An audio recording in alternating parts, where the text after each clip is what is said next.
आधार स्वास्थ्य परिवार सकारात्मक सोच सफल जीवन। नमस्कार आदरणीय सम्पूर्ण स्वास्थ्य कर्मजीहरूमा म मनोज नेपाल खुसी खुसी मोटिभेसन स्पिकरको रूपमा काम गर्छु र यस कार्यक्रममा जुन हामीसँग पोषण चौतारीको रूपमा हामी एउटा पोषण सम्बन्धी छलफल कुरा गर्दैछौँ। हामीसँग अगाडि धेरै कुरा देखिएको छ। हामीसँग विभिन्न संस्थाहरूमा काम गर्ने आदरणीय सरहरू हुनुहुन्छ, उहाँहरूलाई हार्दिक स्वागत गर्न चाहन्छु। खास गरी यो आजको पोषण चौतारी कार्यक्रम केवल यो छलफल कार्यक्रम मात्र होइन, यहाँ आफूले गरेको सिकेको कुराहरू जुन यो निर्देशिकाभित्र हामी 7 दिनभित्र बसेर रहँदाखेरि कति कुरा सिकिए, कति कुरा छलफल भए, कति कुरा समुदायको कुराहरू इस्यु उठे, कति पोलिसी लेभल कुराहरू छन् र कति विधिहरू छन्, त्यो कुरालाई आधार गरेर सिएनएसको यो खोज 7 दिनको रिभ्यूको प्याकेजको हिसाबले प्लान गर्दैछौँ र यो सिक्ने अनुभव साट्ने र व्यवहार परिवर्तन गर्नको लागि यो साझा अभियान हो। यसको मेन उद्देश्य भनेको आफूले जाने ज्ञानहरू आदान प्रदान गर्ने र समुदायको साना साना चिजलाई चाहिँ हामीले कसरी समाधान गर्न सकिन्छ भन्ने हिसाबले कुरा गर्दैछौँ। र सुरुमा स्वास्थ्य सामाजिक सर हुनुहुन्छ रेवती सर, हजुर त पालिकामा बसेर काम गरिरहँदा खास गरी नेपालमा अहिले पनि धेरै पालिकाहरूमा स्वास्थ्यको नीतिहरू कतिसम्म बनेका छन्, कतिसम्म बनेका पनि छैनन्। त्यसले गर्दा ठ्याक्कै गभर्मेन्टको पोलिसी अनुसार कार्यक्रमहरू छन्, त्यो सँगसँगै त्यो कार्यक्रमसँगै अरू पालिकाले थप केही छ भने भन्दैन, तर गभर्मेन्टकै इम्प्लिमेन्टेसन चाहिँ कसरी भइरहेछ? धन्यवाद सरलाई। मुख्यतः हाम्रो गोदावरी नगरपालिकाले अहिले हाम्रो 3 तहको सरकार जस्तै सङ्घीय सरकार, प्रदेश सरकार र स्थानीय सरकार, अहिले नेपालमा 3 तहको सरकारहरू अहिले चाहिँ क्रियाशील छन्। त्यसै अनुरूप हाम्रो नगरपालिकाले पनि सङ्घीय सरकारका पोलिसी प्लान अनुसारलाई मध्यनजर गर्दै, प्रदेश सरकारको पोलिसी र प्लानलाई पनि मध्यनजर गर्दै आफ्नो स्थानीय सरकारको पनि के भन्छ पोषण सम्बन्धी विभिन्न कार्यविधिहरू तय गरेको छ।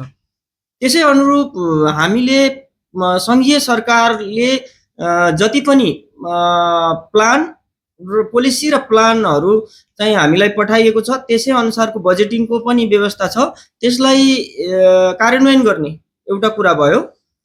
जसमा चाहिँ हामीले अहिलेको एमएसएनपी 3rd फेज चलिराखेको छ। त्यसै अनुरूप न्युट्रिसनमा कस्ता कस्ता कामहरू गर्न सकिन्छ भन्ने उद्देश्यले हामी त्यसमा पनि काम गरिरहेका छौँ र सङ्घीय सरकारले पनि युरोपियन युनियन लगायतका संस्थाहरूको साझेदारीमा सङ्घीय सरकारले स्थानीय सरकारलाई बजेट विनियोजन गरेको छ। त्यो पनि हाम्रो थप काम हो। र पोइन्ट भन्नुहुन्छ 1 2 3 4 प्रोग्राम के छन् भन्नु? अब पोइन्ट चाहिँ म भन्छु। त्यस अन्तर्गत चाहिँ हामीले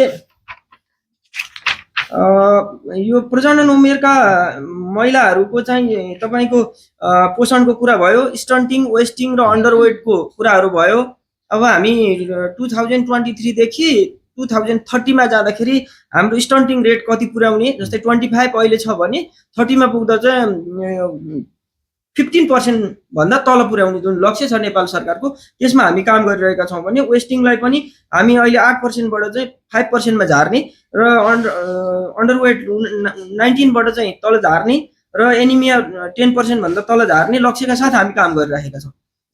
यो चाहिँ हाम्रो 3 तहकै सरकारको कोअर्डिनेसन र कोलाबोरेसन हामी काम गरिराख्दैछौँ। र अर्को कुरा चाहिँ यो मातृ शिशु तथा बाल्यकालीन पोषणको कार्यक्रम हामी त्यो पनि सञ्चालन गरिराखेका छौँ। त्यसमा चाहिँ हामी गर्भवती सुत्केरी महिला, शिशु तथा बालबालिकाको खानपान व्यवहारमा सुधार ल्याउने गरिकन हामी काम गर्छौँ होइन। अब त्यसमा चाहिँ हामीले सङ्घीय सरकार र प्रदेश सरकारको प्लान अनुसारको त काम हुने नै भयो। हामी स्थानीय सरकारले पनि तपाईँको गर्भवती महिलाहरूलाई अन्डा चना लगायतका कुराहरू वितरण गर्ने, अघिल्लो साल हामीले घिउ पनि वितरण गर्ने, यस्ता कार्यक्रमहरू पनि हामीले लिएर आएका छौँ, जसले गर्दा चाहिँ गर्भवती महिलाको स्वास्थ्यमा पोषणको लागि सुधार हुने र बच्चाको पनि सुधार हुने र त्यसले हेल्दी बेबी जन्मिने र त्यसले गर्दा चाहिँ त्यो बेबीको चाहिँ 5 वर्षसम्म जुन खालको हेल्दी बेबी हामी उत्पादन गर्छौँ त्यो चाहिँ भोलि हाम्रो राष्ट्र निर्माणमा चाहिँ ठुलो भूमिका रहन्छ।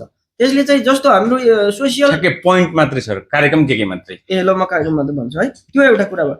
अर्को यो भित्रको परेन, त्यसबाहेक सूक्ष्म पोषक तत्त्वहरूको नियन्त्रण र कमी हामी त्यसलाई पनि हेरेका छौँ। अर्को परजीवी नियन्त्रणमा हामी काम गरेका छौँ। अर्को आयोडिनको कमीले हुने विकृतिको रोकथाम नियन्त्रणको हामी काम गरेका छौँ। बाल भिटा र सूक्ष्म पोषक तत्त्वको प्रवर्धन कार्यक्रम पनि हामी गर्दैछौँ र शीघ्र पोषणको एकीकृत व्यवस्थापन, विद्यालय स्वास्थ्य तथा पोषण कार्यक्रम, आपतकालीन अवस्थामा पोषण कार्यक्रम कसरी सञ्चालन गर्ने त्यो कुराहरू र पोषण पुनर्स्थापना केन्द्र सञ्चालन र आमा तथा बाल स्वास्थ्य पोषण कार्यक्रम हाम्रो मुख्य पोषणका कार्यक्रमहरू हुन्। एकदमै धन्यवाद। कसरी भनिदिनुहुन्छ टु द पोइन्ट छोटोमा।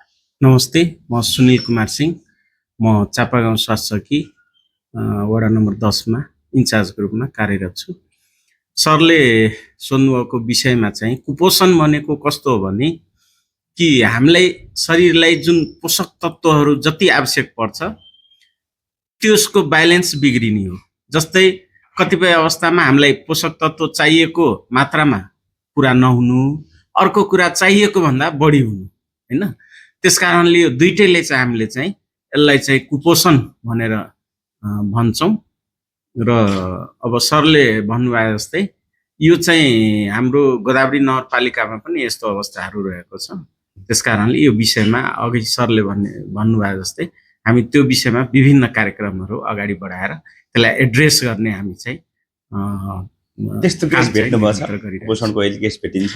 हजुर, त्यस्तो कुपोषणको केसहरू देख्नुभएको छ, भेट्नुभएको छ?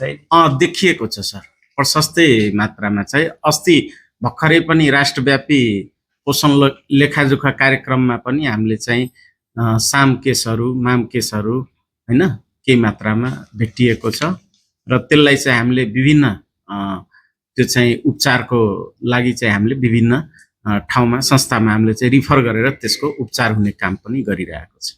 एकदम धन्यवाद। धन्यवाद। खास गरी सरले भनिहाल्नुभयो हामीसँग खास कुपोषणको हिसाबले एकदमै कम गर्ने हिसाबले एसडिजीको प्लान गर्दैछौँ र बहु क्षेत्रीय पोषण योजना चाहिँ सुरु भइरहेको छ। देशव्यापी रूपमा यसपालि सबैजना लागिरहेको पनि देखिन्छ। यसमा हजुरको आफ्नो परिचय सहितको छोटो यो कसरी काम गर्छ, अहिले के क्षेत्रमा त्यति मात्रै? धन्यवाद सर। मेरो नाम उषा थापा, म चाहिँ कुस्लेचौर आधारभूत स्वास्थ्य सेवा केन्द्र गोदावरी नगरपालिकाबाट। पोषणलाई चाहिँ अहिले राष्ट्रिय प्राथमिकतामा राखिएको विषय छ, जस अनुसार चाहिँ यो बहुक्षेत्रीय पोषण योजना चाहिँ हाम्रो 2023 देखि 30 सम्म चाहिँ हामीले लागू गरेको छ र त्यसमा चाहिँ हाम्रो यो पोषणको जुन राष्ट्रिय लक्ष्य सँगै चाहिँ हाम्रो यो सस्टेनेबल डेभलपमेन्टका जुन गोलहरू छन् यो दुईटा चाहिँ लिङ्क गरेर 2030 सम्म चाहिँ यो पोषणको उल्लेखनीय यसमा चाहिँ अचिभमेन्ट गर्ने भनेर चाहिँ एउटा नीति तयार गरिएको छ। यसमा चाहिँ अब पोषणको यो नीतिमा चाहिँ सबै कुराहरू समेटिएको छ। यसमा चाहिँ स्वास्थ्यले मात्र यसलाई केन्द्रित गरिएको छैन। यसमा अब जस्तै शिक्षालाई भयो, अनि कृषिलाई भयो, त्यस्तै गरेर यता महिला बालबालिका, अनि त्यस्तै गरेर हाम्रो यता खानेपानी तथा खाद्य सुरक्षा, त्यस्तो सबै कुराहरूलाई चाहिँ हामीले यसलाई यो MSNP मा चाहिँ समेटिएर चाहिँ यो एउटा एकदम राम्रो प्याकेज बनेको छ। त्यस्तै गरेर राष्ट्रिय स्तरमा पनि बन्ने विभिन्न नीतिहरू, त्यस्तै गरेर नेपालकै संविधानका धारा 35 मा पनि यसको कुरा, खाद्य सुरक्षाका कुराहरू भए र विभिन्न नीतिहरूमा पनि यो कुराहरू लागू भएको चाहिँ छ। एकदमै धन्यवाद छ। खास गरी अहिले पनि हेर्ने हो भने किशोर अवस्थालाई दोस्रो गोल्डन अपर्च्युनिटी पनि भन्छौँ हामीले, हैन?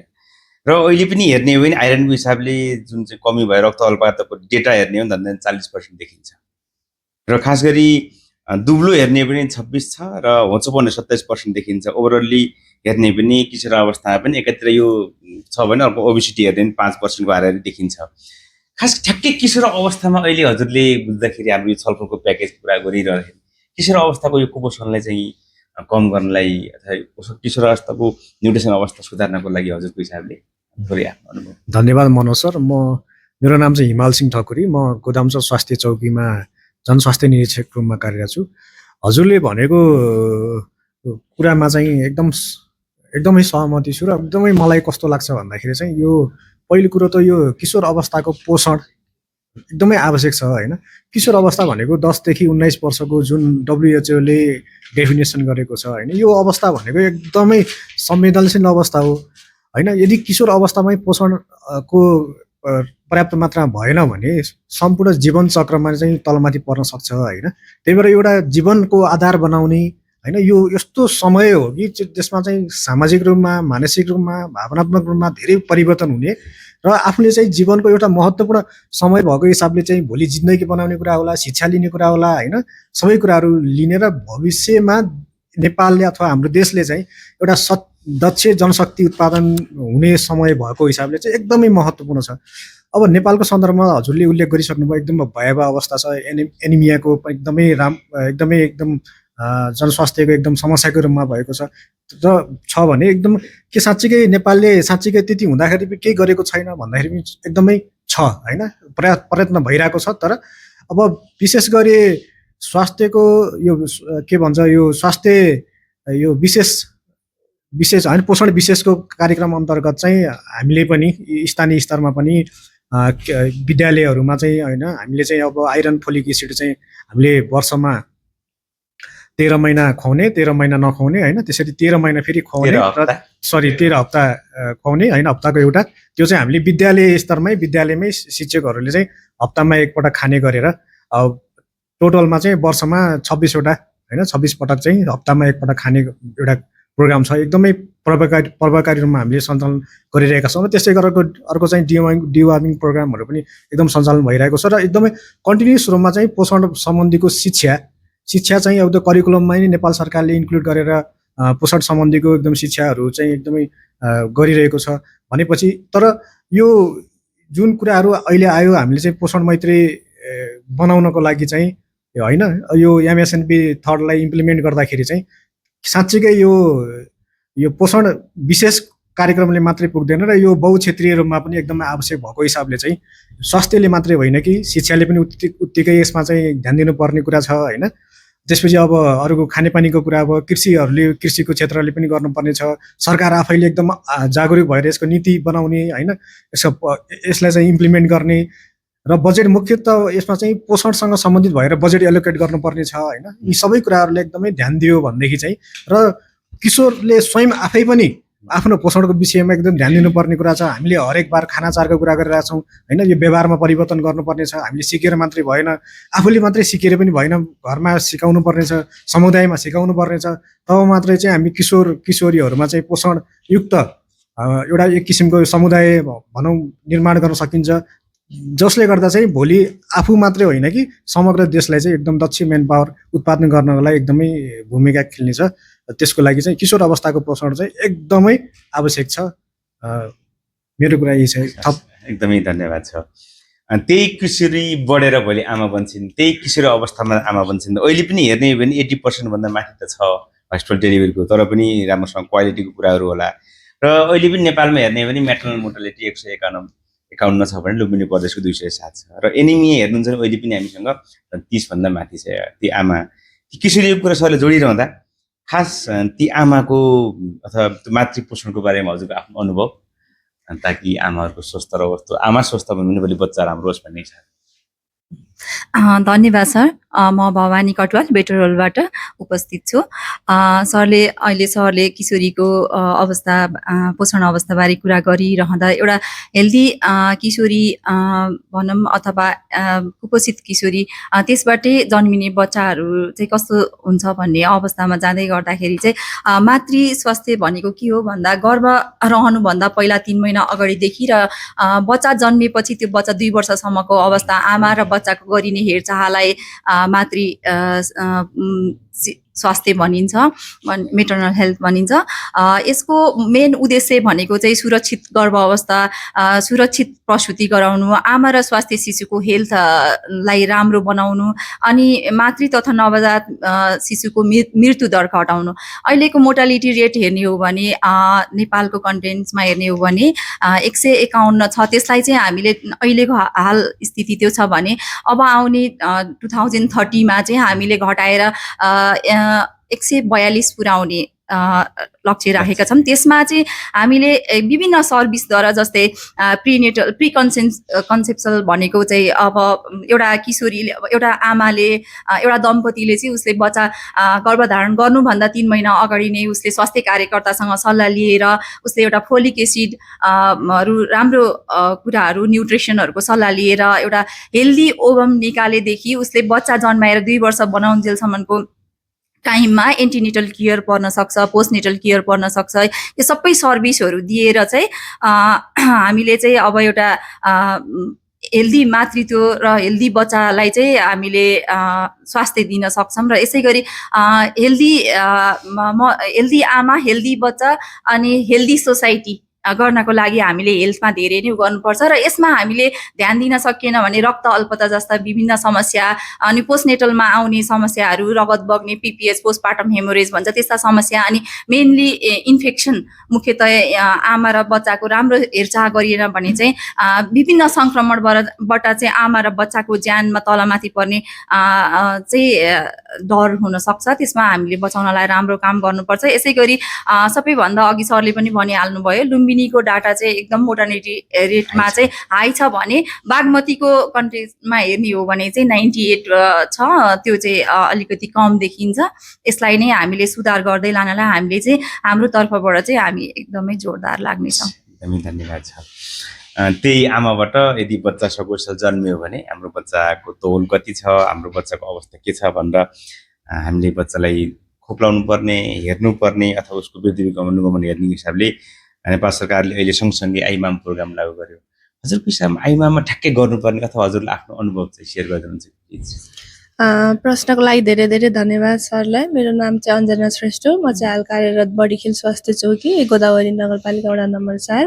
हाम्रो चाहिँ गोदावरी नगरपालिकामा चाहिँ आइमाम प्रोग्राम अन्तर्गत चाहिँ हाम्रो चाहिँ अब 6 देखि 59 महिनासम्मका बच्चाहरूको चाहिँ पोषण लेखाजोखा अन्तर्गत हाइट, उचाइ होइन, 2 वर्ष मुनिको लागि लम्बाइ लेन्थ लिन्छौँ भने त्योभन्दा माथिको लागि हाइट लिन्छौँ र अनि बच्चाको चाहिँ पाखुराको नाप, मुहाक टेप पनि बाट चाहिँ पनि पाखुराको पनि नाप लिन्छौँ र अनि त्यसपछि बच्चाको चाहिँ अब जेट स्कोर पनि निकाल्छौँ हामीले, जसको अन्तर्गत चाहिँ अनि बच्चालाई कुपोषण छ कि छैन भनेर हामीले चाहिँ यी 3 तरिकाबाट चाहिँ फाइन्ड आउट गर्छौँ।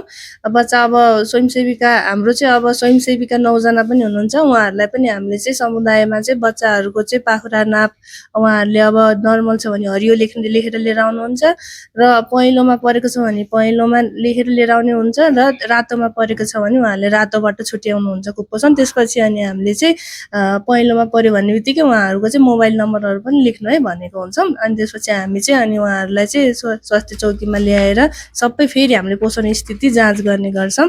यदि बच्चा चाहिँ रातोमा आयो भने चाहिँ हामीले चाहिँ ओटिसी सेन्टरमा चाहिँ रिफर गर्ने गर्छौँ। अब हाम्रो चाहिँ बडीखेल स्वास्थ्य चौकी चाहिँ अहिले हाल चाहिँ ओटिसी सेन्टर होइन, म चाहिँ पहिला कार्यरत स्वास्थ्य संस्थामा चाहिँ ओटिसी सेन्टर थियो। त्यसमा चाहिँ मैले चाहिँ बच्चा रातोमा आयो भने चाहिँ हामी साम भन्छौँ, सिभियर एक्युट मालन्युट्रिसन। उसलाई चाहिँ अब फेरि जेट स्कोरहरू पनि फेरि निकाल्छौँ र त्यसपछि चाहिँ अनि उसलाई चाहिँ अब भोक जाँच गर्छौँ हामीले। हजुर हजुर, आरटिएफ खुवाउँछौँ हामीले। अनि सुरुमा सकेसम्म त 1 हप्तालाई दिन्छौँ। बच्चा अब आउन सक्दिनँ भनेको छ भने मम्मी उसको आमाले अलि टाढा छ भन्नुभयो भने चाहिँ हामी 2 हप्तालाई नै दिएर फेरि बच्चाको चाहिँ तौल अनुसार चाहिँ दिनमा चाहिँ आरटिएफ मात्रै खुवाउनुपर्छ भनेर त्यही हिसाबले नै प्याकेट दिन्छौँ। त्यसरी नै हामीले चाहिँ अनि उसलाई चाहिँ फलोअपमा ठ्याक्क बोलाउँछौँ 2 हप्तामा, अनि फेरि त्यसरी नै एसेसमेन्ट गर्ने गरेको छौँ। हस्, धन्यवाद। एकदमै धन्यवाद छ। धेरै कामहरू भइरहेको छ। जीवन कति बेला के हुन्छ थाहा छैन र अहिले हालचाली मात्रै पनि भेनेजुलामा ठुलो भूकम्प भयो, त्यसले गर्दा हामीसँग बाढी, पहिरो, आगो लागिदेखिका धेरै चिजहरू हामीसँग प्रकोप छन्, आपद विपद पर्ने आपतकालीन अवस्था छ। र त्यो बेलामा पनि हाम्रो अन्तर्गत हामीले भने जस्तै हामीले सामान्य समुदायमा गरेर मुहाक टेपले हेर्ने छ। ठ्याक्कै आपतकालीनको बेलामा पोषणमा चाहिँ हामीले कसरी काम गर्ने, त्यति बेला गर्नै पर्ने कुराहरू के छ, हजुरको आफ्नो अनुभव छ? प्रश्नको लागि धन्यवाद। मेरो नाम सुजन दाहाल, झरवारासी स्वास्थ्य चौकी, गोदावरी नगरपालिका। यो आकस्मिक भनेको चाहिँ यो पहिल्यै सूचना भएर आउने पनि होइन, यो जुनसुकै बेला यो सामान्य घटनालाई चाहिँ असामान्य बनाएर चाहिँ कुनै समुदायमा ज्यानै जान सक्ने अथवा ज्यान जाने नै घटना हुन्छ। जस्तै बाढी, पहिरो भयो। अब यसमा चाहिँ एउटा स्वास्थ्य कर्मीको नाताले यो पोषणमा चाहिँ के कस्तो भूमिका छन् भन्दाखेरि चाहिँ अब हामीले चाहिँ एउटा सबैभन्दा ठुलो कुरा हौसला प्रदान पनि गर्नु पर्यो।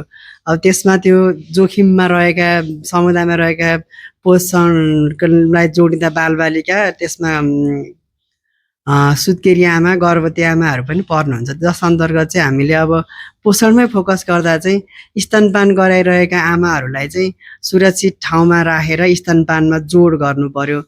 अब केही समय उहाँहरू आत्तिएको जस्तो हुन्छ नि, त्यसलाई चाहिँ हामीले हौसला दिएर फेरि पुनः स्तनपानतिर जोड दिनु पर्यो। र गर्भवतीको केसमा आइरन फोलिक एसिडलाई वितरणलाई कन्टिन्यू गर्नु पर्यो। बच्चाहरूमा चाहिँ 6 महिनासम्मको बच्चाहरूलाई त हामीले ब्रेस्ट फिडिङमै जोड दिने भयो र त्योभन्दा पछिका बच्चाहरू छन् भने पूरक खानाहरूमा चाहिँ हामीले हौसला दिएर जोड दिनु पर्यो र साथमै त्यो पूरक खानामा चाहिँ बृहत पोषण प्याकेज अन्तर्गतका हाम्रो बालभिटालाई पनि प्रोत्साहन गर्छौँ र त्यसमा साथै अब हामीले राष्ट्रिय कार्यक्रम भिटामिने जुकाको औषधि कार्यक्रमहरूमा उहाँहरूलाई सहभागितामा जोड दिने भयौँ र कुनै पनि संस्थाहरूले त्यति बेला राहतहरू बाँड्ने कुराहरू हुन्छ, त्यस्तो बेलामा चाहिँ उहाँहरूसँग कोअर्डिनेसन गरेर चाहिँ हामीले पौष्टिकयुक्त खाना र आहारहरूमा चाहिँ विशेष ध्यान दिनका लागि चाहिँ अनुरोध गरेर चाहिँ हामी त्यसरी चाहिँ एउटा स्वास्थ्यकर्मी भएको नाताले हामी जस्तोसुकै अवस्थामा पनि समुदायमा खडा हुन्छौँ र खडा भइरहनेछौँ। एकदमै धन्यवाद छ। खास गरी हामी त्यति बेला काम गर्दाखेरि हजुरकै अनुभव अनुसार पनि क्लस्टर एप्रोचमा काम गर्ने भयो। त्यसमध्ये पनि अझ हामीसँग महिला स्वयंसेवकको आफ्नो भूमिका छ, जो चाहिँ आफ्नै समुदायमा आफ्नो समुदायको गर्भवती कहाँ थिइन्, सुत्केरी कहाँ थिइन्, अपङ्गता भएका व्यक्ति कहाँ थिए, बिरामी कहाँ थिए, त्यो खालको पनि हेरिन्छ। त्यो हिसाबले हेर्दाखेरि हजुरले क्लस्टर एप्रोचमा काम गर्छौँ भन्ने कुरा गर्नुभयो। मेरोतिर थोरै खास ब्रेस्ट फिडिङ अहिले एकदमै महत्त्वपूर्ण इम्पोर्टेन्ट देखिन्छ र ब्रेस्ट फिडिङको डेटा हेर्ने हो भने 6 महिनासम्म मात्रै breast feeding exclusive breast feeding गर्ने जम्मा 56% 6% छ र 1 आवर भित्र खुवाउने ब्रेस्ट फिडिङको डेटा हेर्ने 55% देखिन्छ डेटाको हिसाबले। र हामी खास गरी यसलाई बढाउन चाहन्छौँ। एकातिर धेरै आमाहरू अहिले जागिरतिर जाँदै हुनुहुन्छ, काम गर्ने विभिन्न बाध्यता छन्। अर्कोतिर गाउँघरमा खेतबारीमा आफ्नै हिसाबले काम गर्ने आमा हुनुहुन्छ। हामीलाई के लाग्थ्यो भने त्यो पढेको आमाहरूले चाहिँ राम्रो गर्छ जस्तो लाग्थ्यो, नलेज त ठिकै थियो, तर प्र्याक्टिकली हेर्ने हो भने ब्रेस्ट फिडिङको रेट बढेको छैन। हजुर ठ्याक्कै हिसाबले हेर्दा ब्रेस्ट फिडिङलाई चाहिँ ठ्याक्कै रेट बढाउनुको हिसाबले अथवा काउन्सिलिङको हिसाबले त्यो एउटी आमाले चाहिँ उसलाई चाहिँ बच्चालाई 6 महिनासम्म दुध मात्रै खुवाउने, जन्मिने बित्तिकै 1 घन्टाभित्र जतिसक्दो चाँडो दुध खुवाउने र लगातार 2 वर्षसम्म लगातार दुध खुवाउने वातावरण, त्यस्तो हजुरको आफ्नो अनुभव कति छ सेयर गर्नुहुन्छ हजुरले?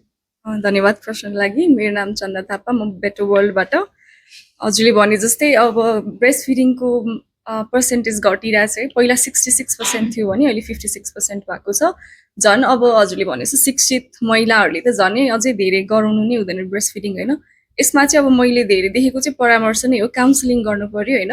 उहाँहरूलाई चाहिँ भन्नु पर्यो कि अब ब्रेस्ट फिडिङको चाहिँ इम्पोर्टेन्स के हो भनेर होइन। फर्स्ट कुरा त जस्तै कि अब फर्स्टमै अब अस्ति पनि हाम्रो गाइनोकोलोजिस्ट आउनु भएको थियो, उहाँले चाहिँ आमाको चाहिँ फर्स्टमा चाहिँ आमाको फाइदाबाट भन्दै गयो भने चाहिँ अझै धेरै राम्रो हुन्छ कि भन्ने पनि भन्नुभएको थियो। जस्तै कि अब ब्रेस्ट फिडिङ गर्यो भने क्यान्सर प्रिभेन्सन होइन, क्यान्सर प्रिभेन्सन त होइन, रिस्कबाट बचिन्छ। अर्को यो चाहिँ एउटा फ्यामिली प्लानिङको एउटा टुल पनि भइहाल्यो होइन। अनि यसले चाहिँ आमाको युटरसलाई इन्भल्युसन अफ युटरसमा नि एकदमै मद्दत गर्छ र बच्चाको फर्स्टमा त्यो फर्स्ट कोलोस्ट्रम भनेको चाहिँ पहिलो पटक आउने दुध भयो होइन, जसलाई चाहिँ नेपालीमा बिगौती पनि भनिन्छ।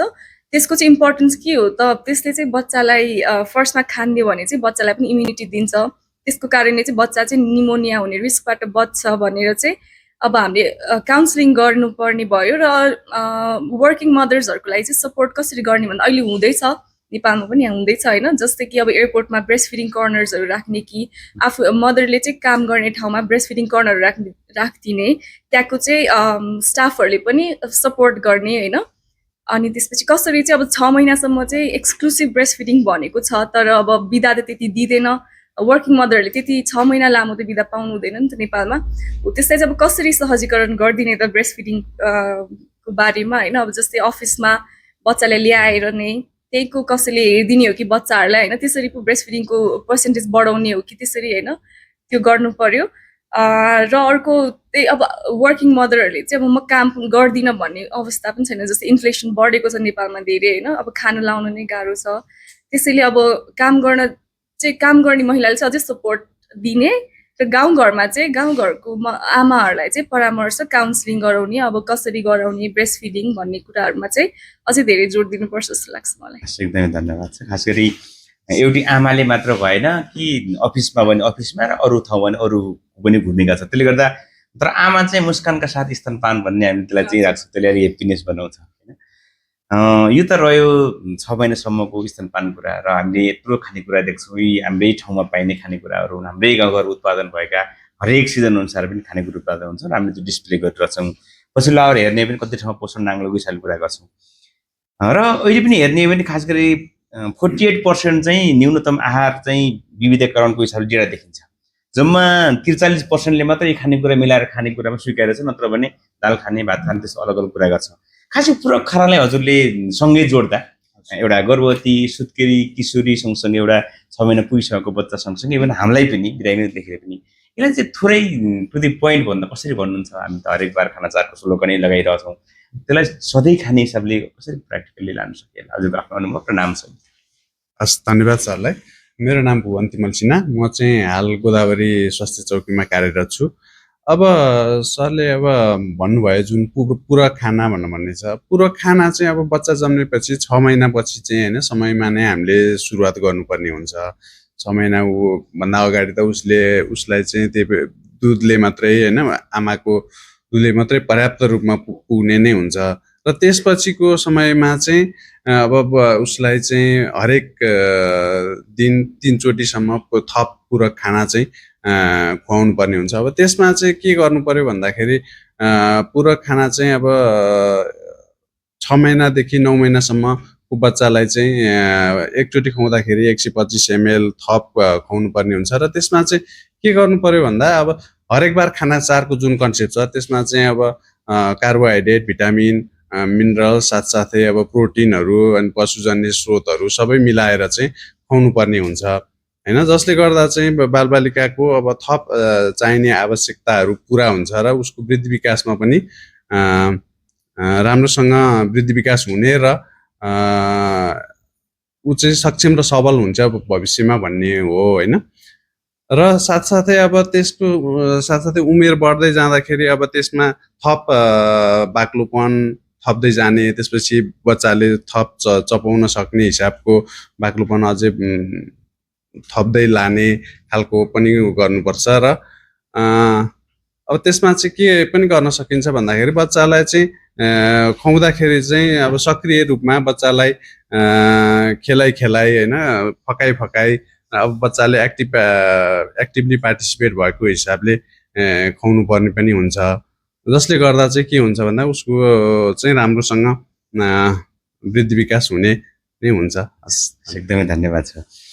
खास गरी वास एकदमै महत्त्वपूर्ण। हजुरले भने जस्तै हरेक बार खाना चार खुवाइरहँदाखेरि यदि खानेकुराहरू दही पखाली गरेर नखाने, राम्रोसँग पकाएर नखाउने, राम्रोसँग त्यसरी खुवाएन भने पनि देखिन्छ। र हामीले वासको डाटा हेर्ने हो भने झन् 73% चाहिँ बेसिक सेनिटेसनको देखिन्छ। अहिले पनि कति ठाउँमा हाम्रो ह्यान्ड वासिङको हिसाबले कोभिडले हामीलाई सिकायो पार्ट चाहिँ।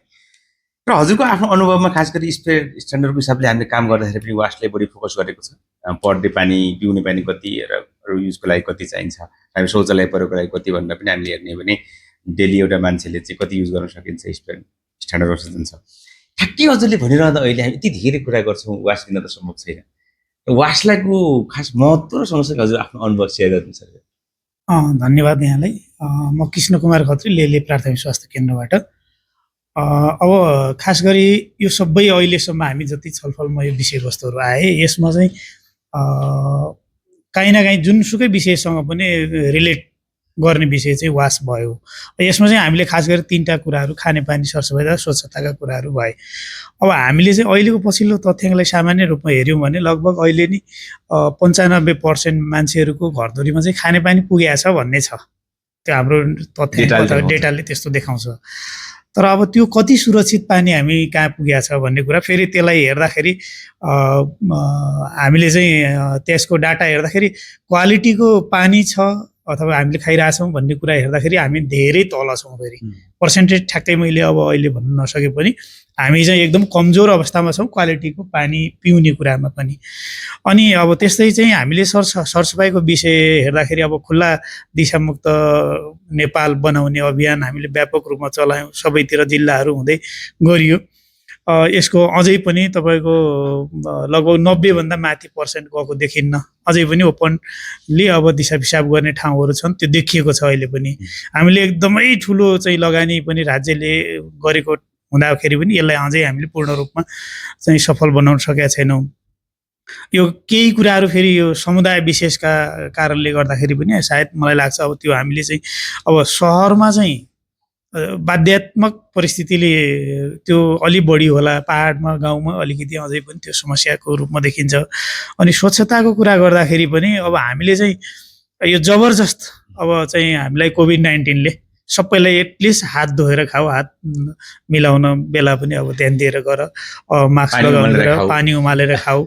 फेरि स्रोत त हामी आफैसँग छ, पानीलाई केही गर्नै पर्दैन, तपाईँको 26 विधिहरू छन्। उमालेर खाने सबभन्दा सजिलो राम्रो, जहाँ पनि पाइने भने उमालेर मात्रै खाइदिउँ भने पनि हामीले यसलाई चाहिँ धेरै चिजहरू रिड्युस गर्न सक्छौँ।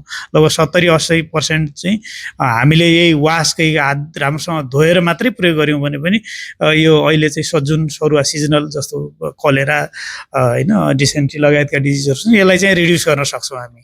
त्यो छ, तर अब हामी यसलाई चाहिँ अलिकति व्यवस्थित गर्ने कुरा। र अहिले चाहिँ अर्को इस्यु अझै पनि के छ भने अलिक ग्रामीण क्षेत्रमा चाहिँ यो सेनिटरी प्याड युज गर्ने कुरा चाहिँ महिलाहरूलाई पिरियडको अवधिमा चाहिँ महिलाहरूले प्रयोग गर्ने विषय चाहिँ अझै पनि हामीले अलिक व्यवस्थित गर्न पर्ने देखिन्छ। यो खास गरी अब यी विषयहरूमा सुधार गर्न सक्यौँ भने हाम्रो चाहिँ प्रभावकारी रहन सक्छ। धन्यवाद सरले। र अहिले पनि हामीले हेर्ने भने थोरै वास नै अझ खास गरी बच्चाहरूको खास डाइपरहरू कहाँ फाल्ने परेन, उत्तर दिन त पर्दैन, जस्ट मैले सेयर मात्र गर्न खोजेको।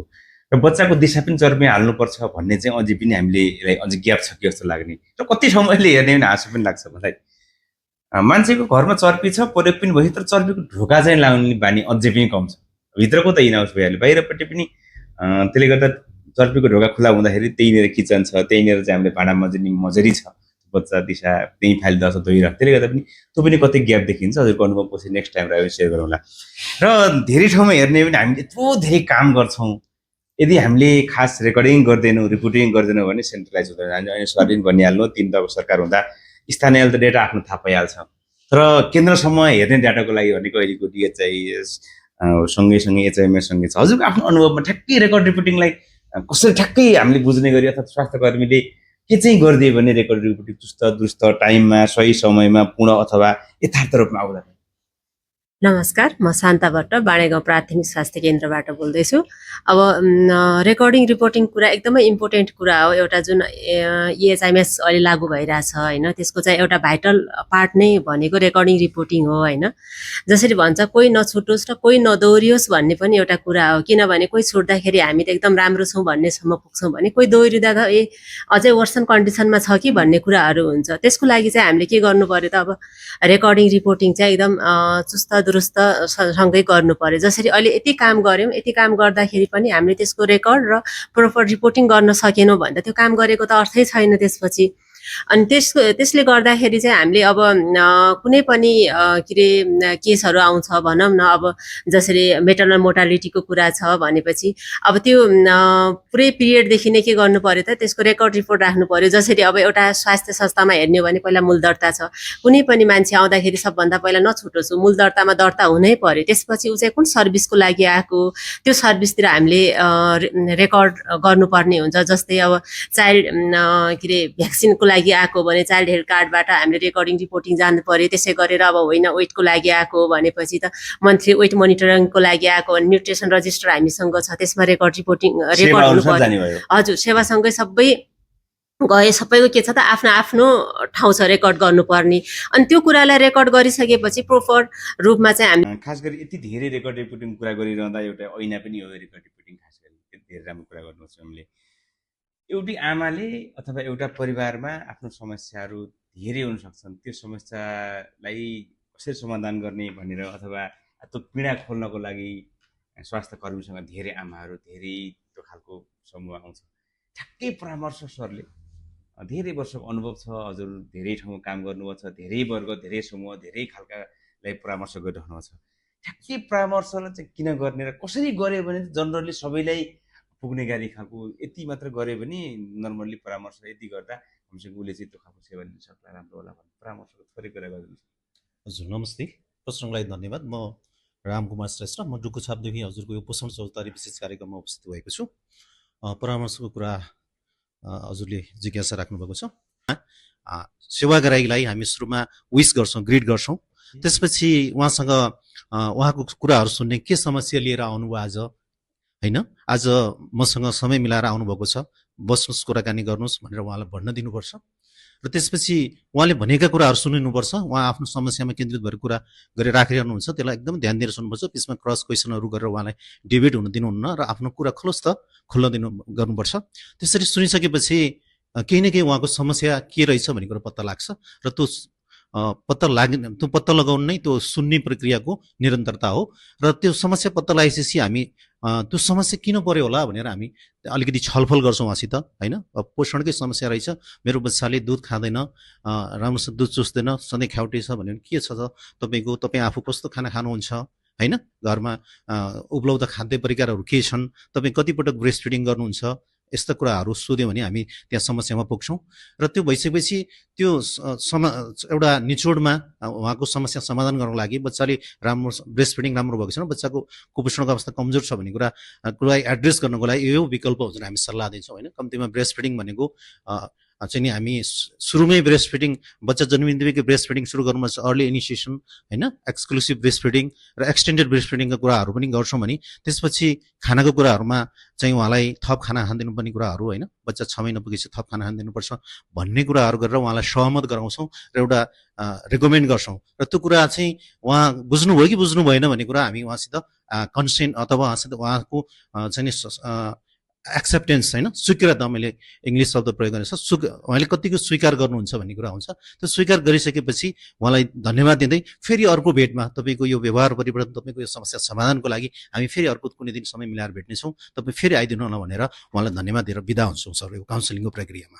हस्, धन्यवाद। हजुरको भनाइअनुसार चाहिँ गलिड्रा मेथड सबैको लागि हजुर जहाँ पनि काउन्सिलिङ गर्नु यति मात्र गरिदियो त नमस्कार त धन्यवाद र उसले गर्न सक्ने चिज गरे बराबर उहाँले गरिरहेको कुराहरूलाई चाहिँ प्रेज गर्ने, कन्टिन्यू गर्नुपर्छ जस्तो लाग्छ सर। एकदमै धन्यवाद गर्नुलाई।